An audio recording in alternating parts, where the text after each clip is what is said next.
I have been honored to be the first woman to do this or that, or be a part of the first time an all-woman this or that. I'm over that. That shouldn't be a thing anymore. First female referee in a league that has been going for 50-something years. And you know that there have been female referees that have wanted to do it. You're kind of like, I don't even know if I want to repost that because it's great, but it also just angers me. It also frustrates me that, like, why now in 2022 are we still getting the first of women doing things, you know? We won our conference every year I was there, and not once was there ever like an Atlantic 10 champion t-shirt in the bookstore. And our baseball team won my senior year, and there was a shirt in the bookstore immediately. And that ticked me off. And like, it's just annoying because like, they should have a shirt in the bookstore, absolutely, but so should we. Like my freshman year of college, I had a very toxic work environment where it was like the good old boys club, and they just belittled me and like put me through so much stuff that like no one should have to go through, especially when you're first starting out. In 1998, as an intern, I was a sophomore in college, and it's hard to answer the question what the atmosphere was like because I didn't know any different. I think that like right now we're celebrating 50 years of Title IX. So just 50 years ago, it wasn't even like a requirement that like men and women at least attempted to have equality, which is kind of crazy to think about because a lot of women in sport today, that's in their lifetime. Like there are women who are coaches, who are administrators now, that like Title IX wasn't a thing when they were born. My answer to all of it, Caitlin, is just representation, and the people that are making those decisions have to represent and look like those that they're making the decisions for.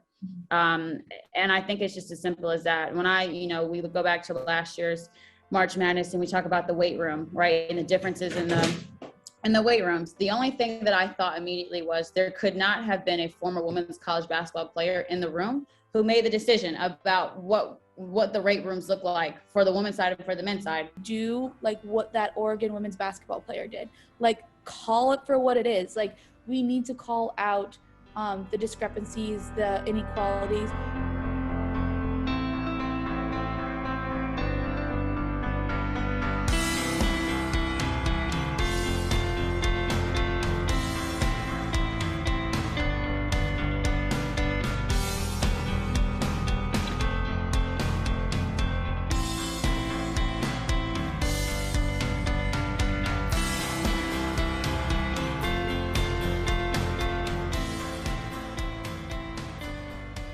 Just speaks to that the game is important and that it's not just us who are watching. Other people are becoming more interested, becoming more popular. And of course, yes, if it's on ESPN and the main platform, people are going to watch. And so it's great that you get every year, you keep seeing those numbers go up. I think last year it was like the Twitter engagement during one of the games was the highest it's ever been. And so this year it's viewers. What will it be next year? I don't know, but it will be something because the game is growing.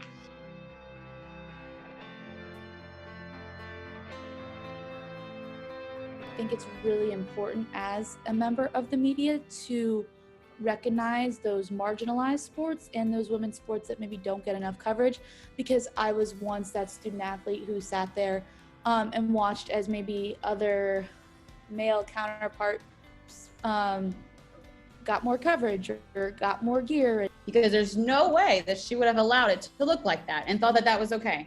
So that's my answer, is just the people in those rooms have to make decisions and look like and represent the people that they're making decisions for. It's really that simple. We could talk about that in terms of media.